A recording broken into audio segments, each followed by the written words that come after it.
Принял. Байкер хвосту. Принял, выдвигаемся. Байкер Хакасу. Заходим в здание. Шторм, доложите мастеру. 515-й, взлет осуществил.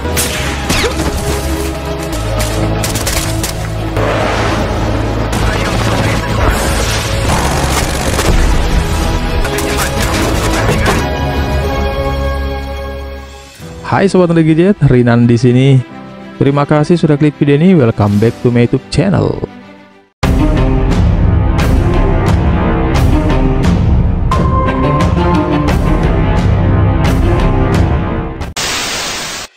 Pada episode kali ini guys, Mimin bakal recap alur cerita film action asal Rusia. Film ini diangkat dari kisah nyata ya guys, yang mengisahkan tentang pilot militer Rusia di Suriah dan penembakan jet tempur Su-24 pada tahun 2015 di wilayah udara Turki Suriah. Film ini dirilis bulan November 2021 dan diganjar dengan rating 5,9 dari 10 bintang berdasarkan situs IMDb. So guys, pastikan gadgetnya tidak lowbat dan ini dia alur cerita film Mission Sky. Opening movie guys diawali dengan narasi singkat yang menjelaskan pada bulan Maret tahun 2011 saat musim semi di Arab, gerombolan teroris melarikan diri ke Suriah yang didukung oleh Amerika Serikat dan sekutunya. Mereka melakukan eksekusi massal dan menghancurkan monumen arsitektur. Negara dengan sejarah ribuan tahun telah terjadi kekacauan. Namun ketika situasi memburuk, pemerintah Suriah meminta bantuan Federasi Rusia. Operasi Angkatan Udara Rusia dikerahkan untuk membantu warga Suriah dalam perang melawan terorisme.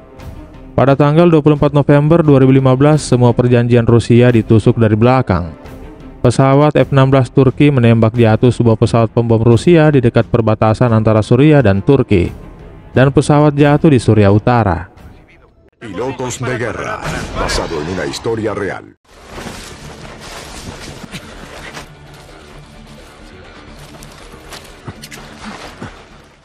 Scene selanjutnya guys, kita berkenalan dengan Letnan Kolonel Oleg Sosnikov yang merupakan pilot angkatan udara Rusia, yang bersama dengan navigatornya bernama Kapten Konstantin Muravyov.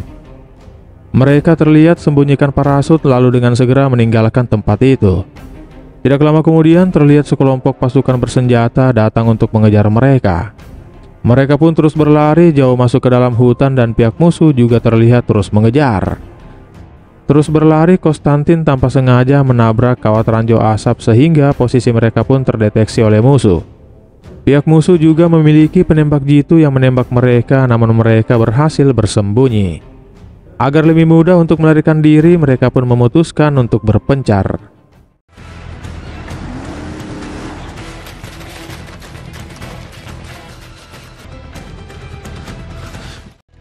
No entiendo.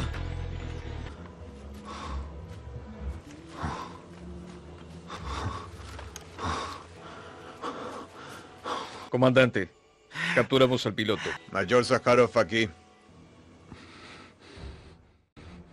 Rupanya guys, semua ini hanya simulasi latihan. Para pilot pesawat latihan bersama dengan pasukan operasi khusus Angkatan Darat Rusia di bawah komando Mayor Vadim Sakharov. Pelatih mengatakan sekarang ini jam 4 sore tanggal 24 Agustus 2015. Kalian telah melaksanakan masa pelatihan untuk bertahan hidup selama 2 minggu. Latihan bersama dengan pasukan Mayor Vadim hari ini adalah sesi terakhir pelatihan. Scene selanjutnya guys, setelah melaksanakan latihan, Oleg pun pulang ke rumah dan berkumpul bersama istri dan anak-anaknya. Saat berdua dengan istrinya yang bernama Gelena, Gelena mengatakan, "Pernahkah kau berpikir untuk menjadi pilot pesawat komersil? Saya senang dengan pekerjaanku sekarang sebagai pilot pesawat pembom." Mendengar itu, istrinya mengatakan, "Umurmu saat ini sudah 45 tahun, apakah kamu tidak ingin berubah?" Estoy feliz así. Scene selanjutnya di pangkalan udara, Kepala Angkatan Udara Rusia bertemu dengan Oleg. Oleg diberitahu jika pemerintah Rusia memutuskan untuk membantu warga Suriah melawan terorisme. Untuk itu pasukan Rusia akan dikirim ke Suriah dan mereka membutuhkan 2 pesawat bomber Sukhoi Su-24 Beberapa nama pilot sudah didaftarkan, untuk itu Kepala Angkatan Udara meminta pendapat Oleg untuk memilih yang terbaik. Setelah melihat daftar nama, Oleg mengatakan, "Loh, mengapa namaku tak ada dalam daftar? Kamu sudah berumur 45 tahun," kata atasannya. "Tapi aku kepala pelatihan senjata udara. Apa kata anak buahku jika mereka tahu aku tak ikut dalam operasi?" "Oke, kalau itu yang kau inginkan, kamu akan ikut." "Lantas bagaimana dengan Konstantin, navigatormu? Istrinya sebentar lagi akan melahirkan. Apakah dia akan ikut bersamamu?" "Yakin dia pasti akan ikut bersamaku karena kami sudah lalui banyak hal bersama." Scene selanjutnya, Konstantin yang bersama istrinya secara kebetulan bertemu dengan Gelena. "Gimana kesehatan janinmu?" "Ya, sangat sehat dan tidak lama lagi aku akan melahirkan." "So, untuk apa kau membeli smartphone baru itu?" "Ya, agar aku bisa berkomunikasi dan mengirim pesan dengan istriku saat di Suriah nanti." "Apa? Kamu akan pergi ke Suriah?" "Iya, dia akan pergi ke Suriah bersama dengan Oleg." "Apakah Oleg tak memberitahumu?" Mendengar itu, ya tentu saja Gelena terkejut. Sehingga saat pulang ke rumah dengan marah dia mengatakan, "Menurutmu apa yang sedang kau lakukan? Tidak adakah konflik dalam negeri yang bisa kau selesaikan sehingga kamu memutuskan untuk menyelesaikan konflik di Suriah? Saya telah bersamamu dengan semua jenis posisimu selama 20 tahun. Bahkan dimanapun kamu ditugaskan, aku selalu ikut bersamamu. Aku beberapa kali meminta agar kamu menjadi pilot pesawat sipil agar aku mendapatkan hidup normal bersamamu. Aku menginginkan kamu selalu bersama dengan kami. Namun sepertinya tidak ada yang berubah. Saya pikir kau mencintaiku dan mencintai keluarga kita. Faktanya aku memang mencintaimu lebih dari apapun di dunia ini. Terus mengapa aku menjadi orang yang terakhir yang mengetahui kalau kamu akan ke Suriah? Ya, aku tidak ingin mengganggumu karena saat ini kamu lagi sibuk mengurus usaha restoran kita.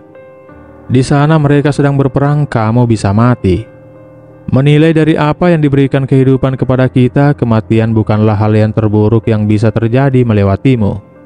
Saya bisa saja bergabung dengan penerbangan sipil dan memulai lagi dari awal bersamamu. Namun saya sudah bersumpah, dan fakta itu mempunyai dampak tertentu dengan hidup kita. Saya seorang prajurit hidup demi kebaikan orang lain.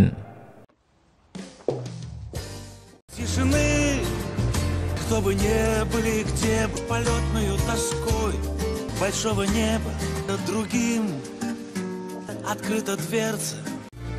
Я буду жить на свете, сколько мне осталось.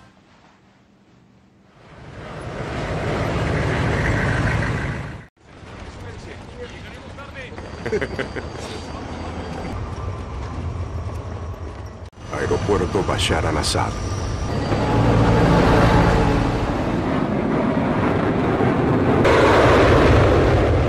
Estás entrando en el espacio aéreo de combate. Sí, así es, 420. Oye, Lipiert, no aumentes la velocidad.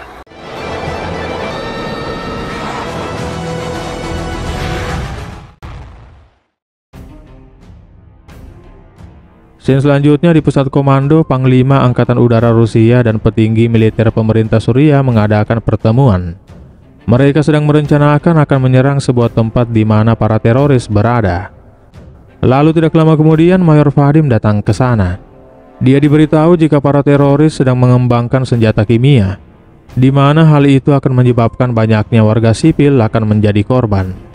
Jika tidak segera dihentikan, maka helm putih atau julukan untuk organisasi pertahanan sipil Suriah akan menyalahkan kita atau tentara Assad.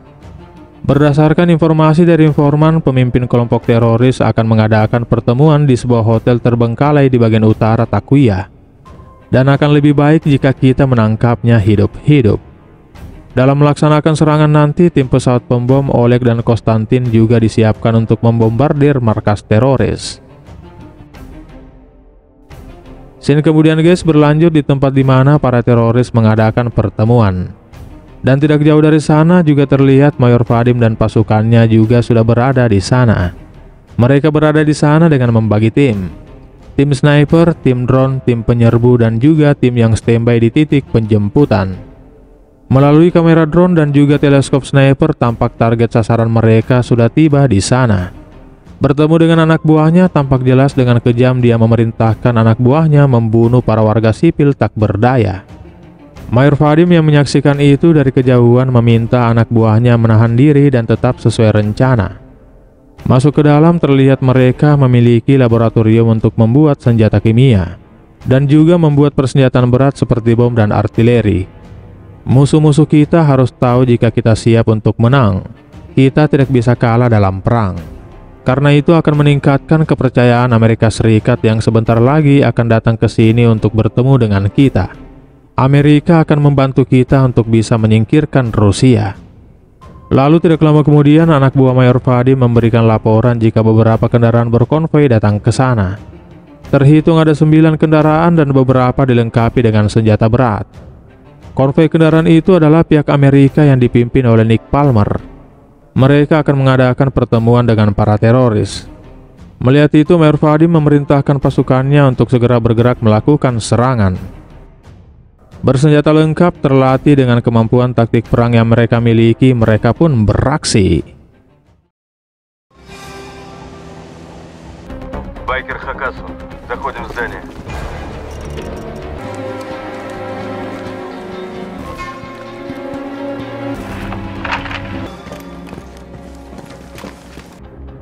Принял.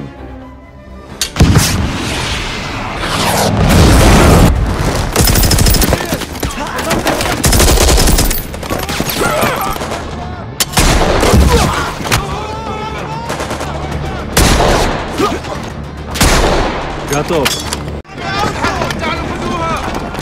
Пулемет на 2 часа.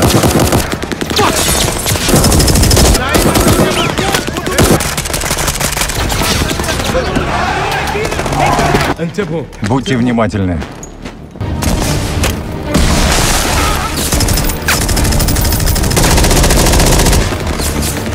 Ирландец, ты со своими заходи слева.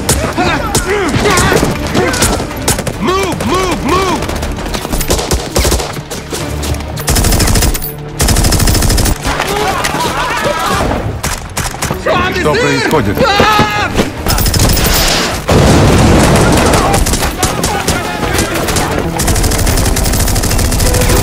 Вперед!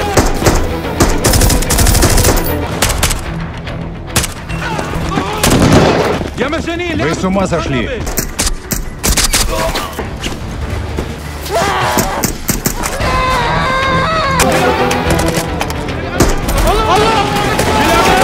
Меня. Байкер Коми, птичка в клетке. Статус переносом на 21.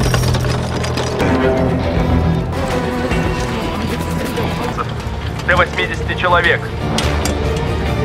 Необходимо нанести бомбо-штурмовой удар. Примите информацию. Центр Мазаю. Центр, да.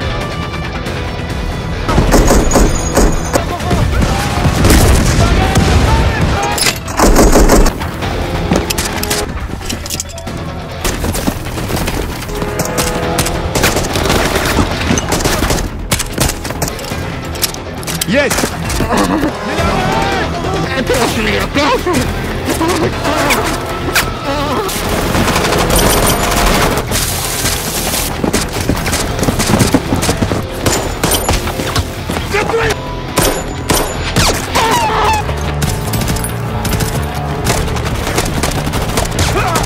Принял.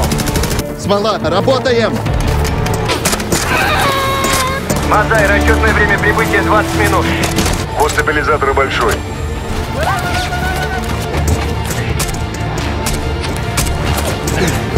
Как поняли? Вас понял. 308, взлет разрешают. Panglima yang terima laporan jika Mayor Vadim dan pasukannya berhasil melaksanakan misi, langsung memerintahkan pesawat pembom Oleg dan Konstantin untuk segera lepas landas dan membombardir markas teroris. Sementara itu, Nick Palmer dan pasukannya yang masih bertahan mengatakan jika dia yakin yang menyerang adalah pasukan Rusia. Dia kemudian mengatakan kita punya waktu 10 menit sebelum pesawat pembom Rusia menghancurkan tempat ini. Untuk itu segera ambil dan bawa jenazah rekan-rekan kita. Sementara itu guys, terlihat Oleg dan Konstantin sudah mendekati target sasaran dan sudah dalam posisi siap menjatuhkan bom. Setelah mengecek titik koordinat, Konstantin kemudian membidik target. Lalu setelah itu bom pun dilepaskan dan boom.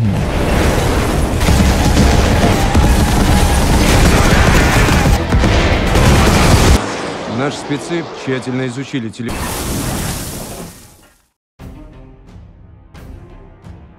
Scene selanjutnya guys, mereka kembali berkumpul.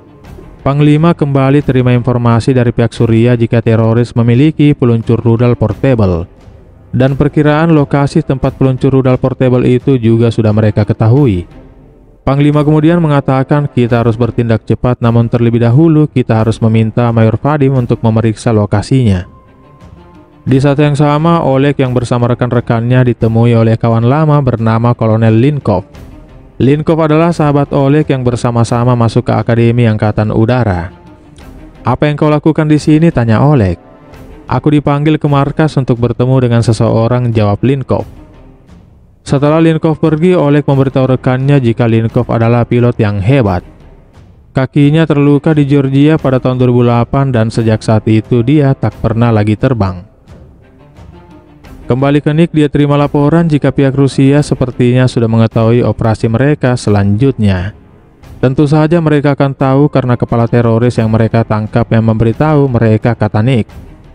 "Lantas apakah kita harus membatalkan operasi kita selanjutnya?"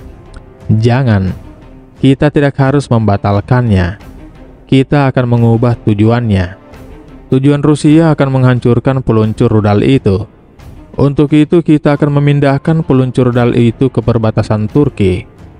Di perbatasan Turki, pesawat tempur Turki sudah berada di langit selama sebulan menunggu mangsa. Kita akan memberikan mereka mangsa, biarkan mereka menembak jatuh pesawat Rusia."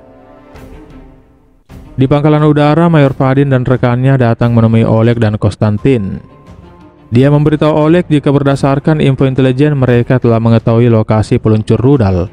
Untuk itu dia meminta Oleg untuk menyiapkan pesawat dan bom untuk menghancurkan peluncur rudal itu. Sementara itu di rumah Oleg, istrinya tampaknya rindu berat dengannya. Istrinya kembali membuka album foto dan melihat foto-foto kenangan mereka berdua. Singkat cerita guys, dua pesawat pembom pun lepas landas dari pangkalan dan terbang menuju ke perbatasan Turki. Mata-mata Nick yang melihat itu memberikan laporan kepadanya jika pesawat Rusia sudah lepas landas. Mendengar itu, Nick meminta untuk menghentikan kendaraan peluncur rudal dan berbicara dengan Musa, komandan teroris. Dia mengatakan dia telah terima informasi jika pasukan pemerintah Suriah mengikuti kita.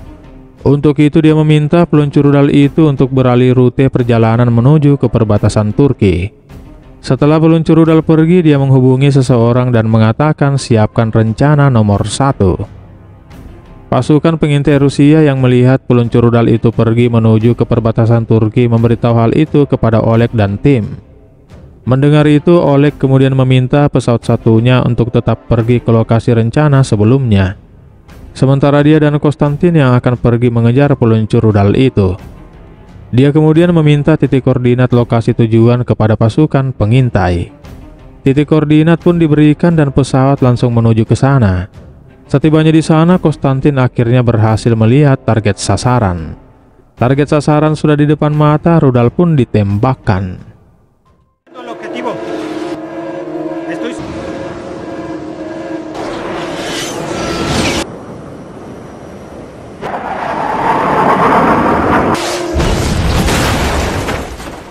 Berhasil menghancurkan target mereka dengan segera putar balik untuk pulang.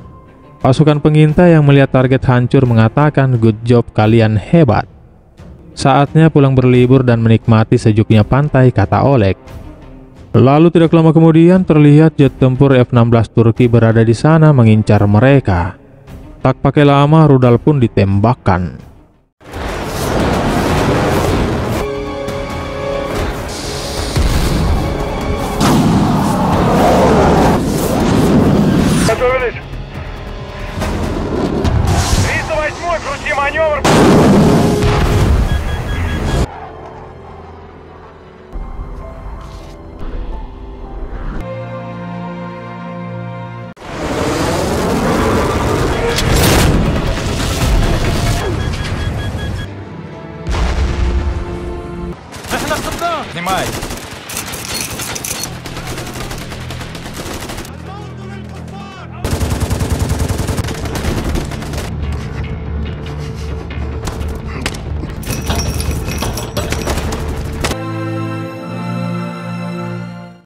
Стреляйте!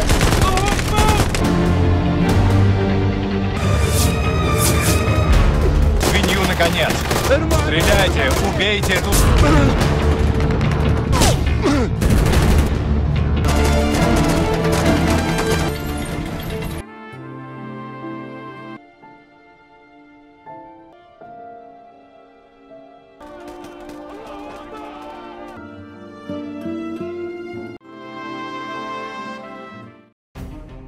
Akibat diberondong peluru, Oleg pun diketahui gugur dalam tugas. Pihak musuh yang melihatnya datang ke sana dan bersorak-sorak gembira. Sementara Konstantin yang selamat dengan segera pergi melarikan diri karena terlihat pihak musuh juga mengejarnya. Menteri Pertahanan Rusia terima laporan jika misi berhasil dilaksanakan beberapa kilometer dari perbatasan Turki. Namun sayangnya pesawat kita berhasil ditembak jatuh oleh rudal udara Turki. Dan pilot kita jatuh di wilayah yang dikuasai oleh organisasi teroris Al-Qaeda. Yang kita tidak tahu siapa yang berkomunikasi dengan pilot Turki untuk melepaskan tembakan. Apakah kita sudah mengirim tim penyelamat? Tanya Menteri Pertahanan. Saat ini kami meminta penjelasan dari pihak Turki, namun mereka tidak menanggapi hal ini. Ya sudah, aku tidak peduli dengan mereka bahkan jika itu adalah NATO. Ini saatnya untuk berhenti menunggu dan segera kirim tim untuk mencari dan selamatkan pilot kita.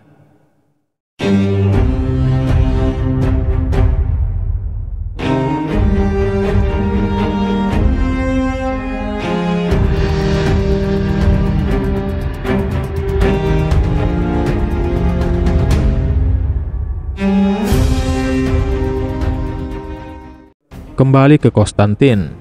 Berada di tempat aman, dia mencoba menghubungi pangkalan udara dengan alat komunikasi darurat. Terus mencoba namun tak ada jawaban. Lalu tiba-tiba Musa yang menjawabnya menggunakan alat komunikasi darurat yang mereka ambil dari Oleg. Dia diminta untuk menyerah karena dia pasti tidak akan lolos. Temanmu sudah tewas, kami tembak, kata Musa. Namun mendengar itu dia mengatakan, pergilah ke neraka, aku tak akan menyerahkan diri. Lalu dia pun beranjak pergi. Lalu tidak lama kemudian Nick Palmer datang ke sana. Dia pasti tidak jauh dari sini, ayo kejar dia. Terus berlari, dia akhirnya harus terhenti karena sudah berada di ujung tebing. Sementara pihak musuh terlihat sudah berada tidak jauh di belakangnya. Tidak ada jalan lain, dia pun bersembunyi di bawah tebing sementara musuh berada di atasnya. Dalam keadaan terdesak, tidak lama kemudian tim penyelamat Rusia datang ke sana dan langsung melepaskan tembakan.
¡Estamos todos!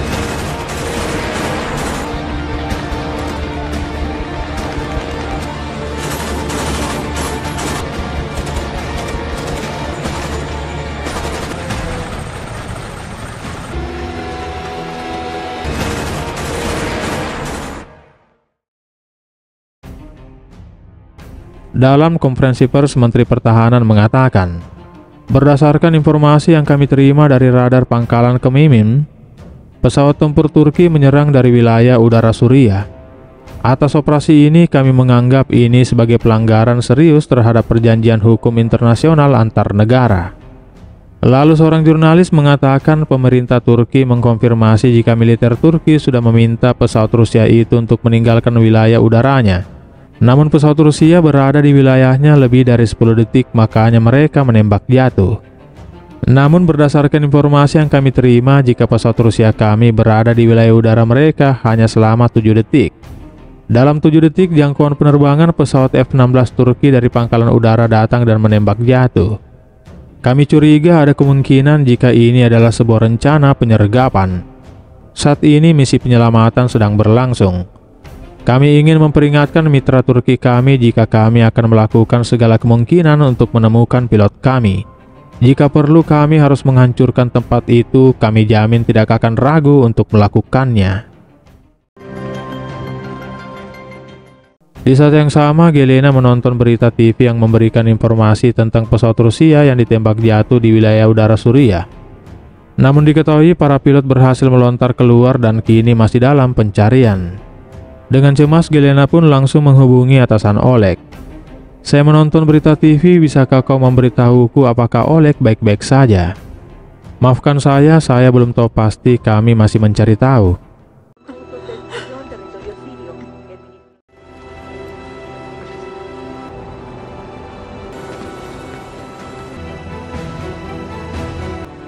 Bien.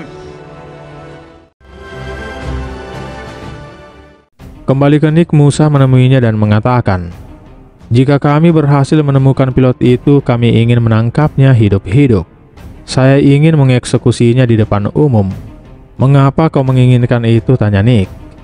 Karena banyak dari anak buahku yang takut dengan orang Rusia. Untuk itu aku akan membakarnya hidup-hidup di depan anak buahku dan ini akan menjadi metode penyemangat yang efektif. Tapi orang Rusia tidak akan pernah memaafkanmu, kata Nick. Pues, solo Allah lo sabe. Síganme, vamos. Scene selanjutnya mereka meminta izin kepada Panglima untuk melakukan pemboman besar-besaran dan beragam dengan bantuan angkatan udara di wilayah yang berdekatan. Saya juga ingin pasukan saya ikut serta dalam penyerangan, kata Vadim. Namun Panglima mengatakan, saya minta kalian untuk mengendalikan diri. Kita harus mencari informasi lebih dulu apakah pilotnya masih hidup atau sudah dibunuh. Berada di tempat aman, dia mengobati luka tembak di kakinya. Lalu setelah itu menghubungi ponsel Linkov, namun Linkov tak mendengarnya karena sedang menonton berita TV. Tidak ada jawaban, dia kemudian mengirim pesan kepada istrinya jika dia baik-baik saja dalam perjalanan bisnis. Dia membohongi istrinya karena dia tak mau membuat istrinya panik. Dia kemudian kembali menghubungi Linkov dan akhirnya tersambung. Dia memberitahunya jika dia masih hidup dan kini sedang bersembunyi dari kejaran para musuh. Pada kesempatan itu juga dia memberitahu lokasinya dan juga tentang Oleg yang sudah tewas ditembak musuh. Sehingga dari informasi itu Menteri Pertahanan diberikan laporan dan tim siap untuk melaksanakan operasi penyelamatan dengan bantuan Angkatan Darat dari Suriah. Sementara itu di kediamannya, Gelena kedatangan tamu yang tak dia inginkan. Dia diberitahu jika Oleg telah gugur dalam tugas. Putrinya yang mendengar percakapan itu tentu saja langsung menangis. Kembali ke Suriah, terlihat pihak musuh semakin banyak berdatangan untuk mencari Konstantin. Dan hal itu terlihat dari citra satelit video drone yang disaksikan oleh markas pusat militer Rusia. Panglima Angkatan Udara yang meminta izin untuk melakukan operasi penyelamatan langsung diizinkan oleh Menteri Pertahanan. Пеленгование. Курс 240. Режим работы гидроакустической станции. Шторм. Доложите мастеру. 515-й. Взлет осуществил. Приведены в готовность. Вперед! Принял. Кома Хакасов. Левый фланг. Группа. У боевиков на 3 часа. Движутся в нашу сторону. Кома Байкеру.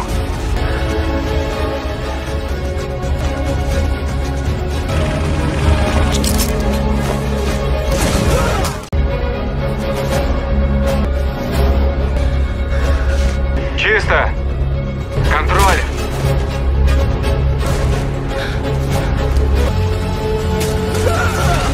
Я здесь! Я здесь!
Капитан Муравьев в безопасности.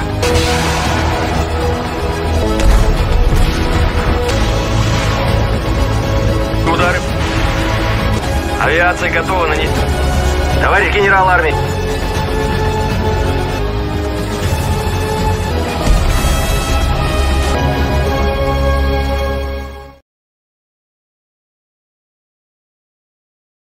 Selamat dan aman, dia pun langsung menghubungi istrinya dan mengatakan tidak lama lagi aku akan pulang.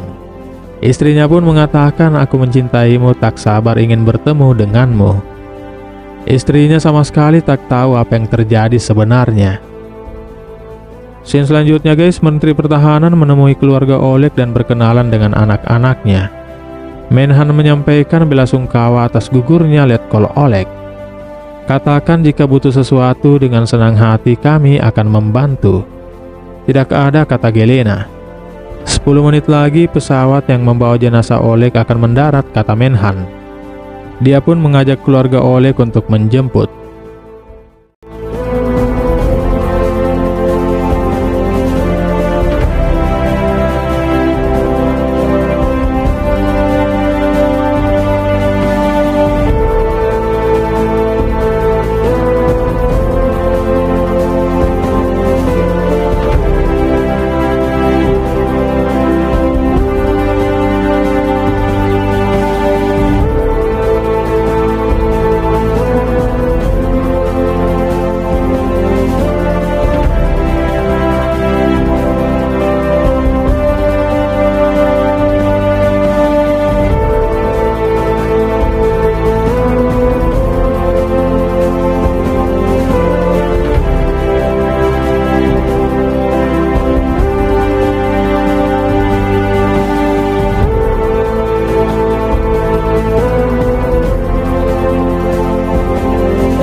Guys, demikian episode Movie Recap kali ini. Dukung selalu channel ini dengan klik tombol subscribe. Jangan lupa like, share, dan tinggalkan komentar jika video ini menghibur. Sampai jumpa guys pada video-video The Gadget selanjutnya. See you, bye-bye, danke, terima kasih.